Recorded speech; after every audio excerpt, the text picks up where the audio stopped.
warahmatullahi wabarakatuh. Bertemu lagi bersama Ibu pada pelajaran kimia. Kali ini kita akan membahas materi kelas 11 yaitu kesetimbangan kimia. Sebelum belajar, tak lupa kita mengucapkan Bismillahirrahmanirrahim agar mendapatkan kemudahan dalam memahami materi kali ini. Berdasarkan arah reaksinya, reaksi kimia itu terbagi menjadi dua macam. Yang pertama, reaksi searah atau irreversible, dan yang kedua adalah reaksi dapat balik atau reversible. Reaksi searah itu adalah reaksi yang berkesudahan, karena jika salah satu zat pereaksinya habis, maka reaksi tersebut akan berhenti. Kita lihat contohnya. Di sini ada reaksi A ditambah B menghasilkan C ditambah D. Maka A dan B ini disebut zat pereaksi, sedangkan C dan D itu disebut hasil reaksi. Kadang-kadang disebut juga dengan istilah produk. Jika A ditambah B terus-menerus menghasilkan C ditambah D, maka lama-kelamaan A dan B itu akan habis karena berubah semua menjadi C ditambah D. Jika salah satu dari A ditambah B habis, maka reaksi ini akan berhenti. Reaksi seperti ini disebut reaksi searah atau irreversible. Dan C ditambah D tidak bisa kembali menjadi A ditambah B. Macam reaksi yang kedua adalah reaksi dapat balik atau reversible. Pada reaksi ini berlangsung dua arah. Artinya zat pereaksi dapat membentuk hasil reaksi dan sebaliknya hasil reaksi juga dapat membentuk kembali zat pereaksi. Perhatikan lambang arah panahnya. Ini artinya reaksinya dapat bolak-balik. A ditambah B bisa menghasilkan C ditambah D, dan sebaliknya bisa kembali C ditambah D menghasilkan A ditambah B. Selanjutnya pada video ini kita akan membahas lebih jauh tentang reaksi reversible. Selanjutnya kita membahas karakteristik dari kesetimbangan atau ciri-ciri dari reaksi setimbang. Yang pertama, cirinya adalah bersifat dinamis, yaitu reaksi terus-menerus berlangsung. Zat pereaksi berubah menjadi zat produk, dan selanjutnya zat produk kembali berubah menjadi zat pereaksi. Berikutnya, ciri yang kedua adalah laju reaksi pembentukan produk akan sama besarnya dengan laju reaksi pembentukan zat pereaksi. Jika tadi kita misalkan zat pereaksinya adalah A ditambah B, lalu menghasilkan C ditambah D, maka laju atau kecepatan reaksi ke kanan akan sama dengan reaksi ke kiri. Jadi laju reaksinya sama. Yang ketiga, konsentrasi zat pereaksi dan produk itu tidak berubah selama kesetimbangan. Jadi tidak ada zat yang hilang pada reaksi ini. Terus-menerus A ditambah B menghasilkan C ditambah D, dan selanjutnya kembali lagi menjadi A ditambah B. Yang keempat, ciri-cirinya kesetimbangan itu terjadi pada sistem tertutup. Gambar sederhananya seperti ini. Misalnya ini ada wadah yang terbuka, kita panaskan air. Jika dipanaskan dan wadahnya tidak ditutup, maka uap airnya akan keluar. Jadi masanya atau konsentrasinya akan berubah. Jadi syarat kesetimbangan adalah harus dilakukan pada tempat tertutup. Jika misalnya ini ada air dipanaskan, maka reaksi penguapan air jika dipanaskan akan menguap akan sama dengan reaksi pengembunan atau pembentukan zat cair kembali. Jadi reaksinya terus-menerus menjadi uap, balik lagi menjadi zat cair. Berikut ini kita bahas jenis-jenis kesetimbangan berdasarkan wujud zat yang bereaksi. Yang pertama, kesetimbangan homogen. Itu adalah kesetimbangan yang di dalamnya terdapat zat-zat dengan wujud yang sama.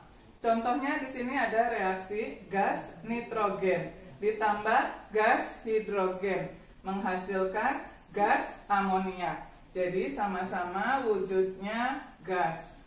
Contoh yang kedua adalah dalam wujud aqueous atau larutan. Fe3+ ditambah SCN- sama-sama wujudnya larutan menghasilkan FeSCN2- wujudnya juga larutan. Yang seperti ini disebut kesetimbangan homogen. Jenis yang kedua adalah kesetimbangan heterogen, yaitu kesetimbangan yang di dalamnya itu terdapat zat-zat dengan wujud yang berbeda.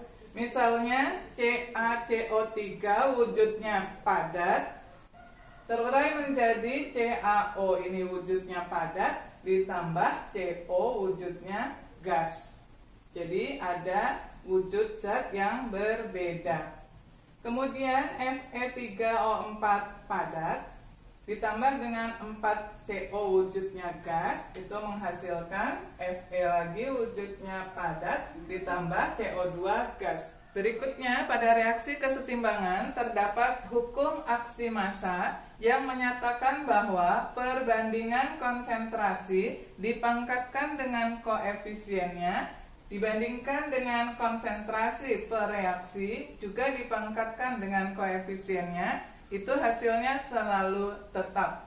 Hukum ini dikemukakan oleh dua ahli kimia, yaitu Goulbert dan Waage, dan kemudian timbul istilah konstanta kesetimbangan. Berikut ini kita bahas tentang konstanta kesetimbangan. Ternyata konstanta kesetimbangan bisa dibedakan menjadi dua, yaitu berdasarkan konsentrasinya dan berdasarkan tekanannya. Berdasarkan konsentrasinya, nanti lambangnya adalah Kc. Pada Kc ini, wujud zat yang mempengaruhinya hanya wujud larutan dan gas. Larutan lambangnya tadi Aq dan gas lambangnya G. Terdapat satu contoh, N2 gas ditambah 3H2 gas bereaksi membentuk 2NH3 gas.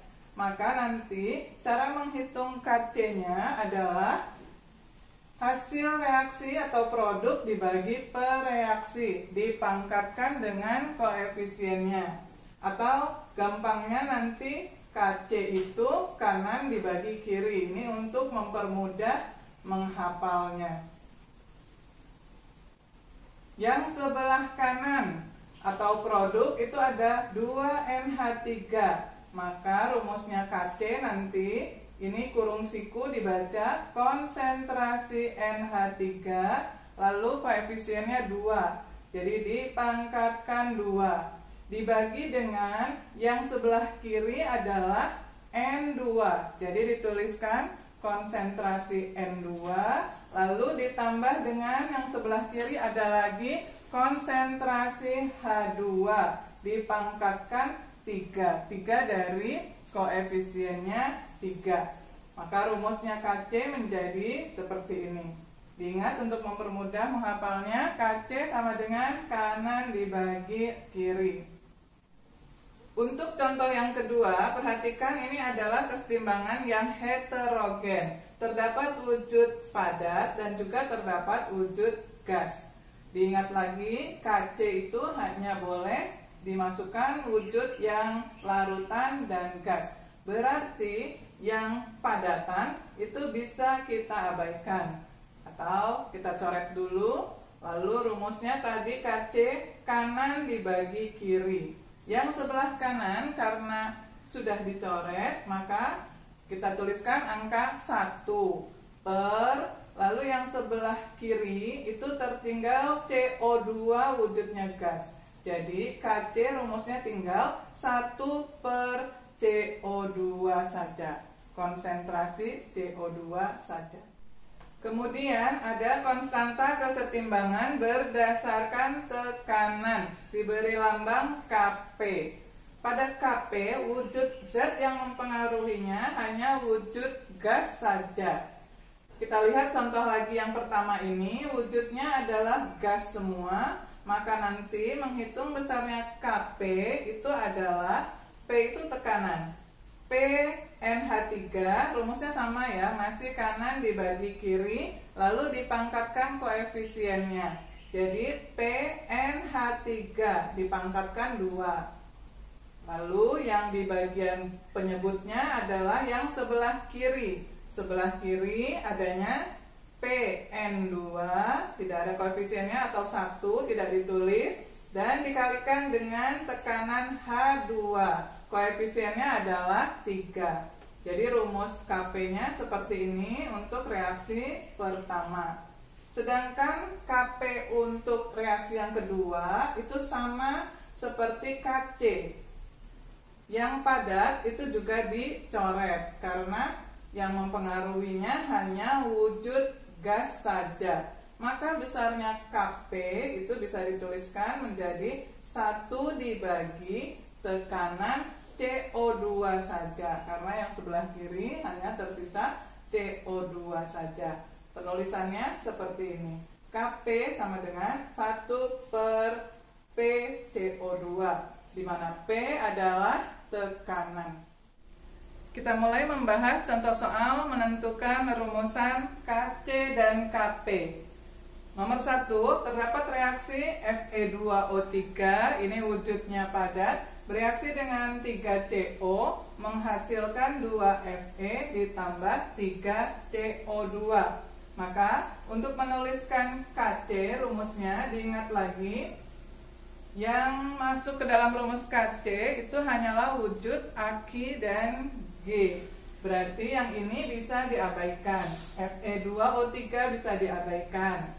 Untuk mempermudah kita coret saja.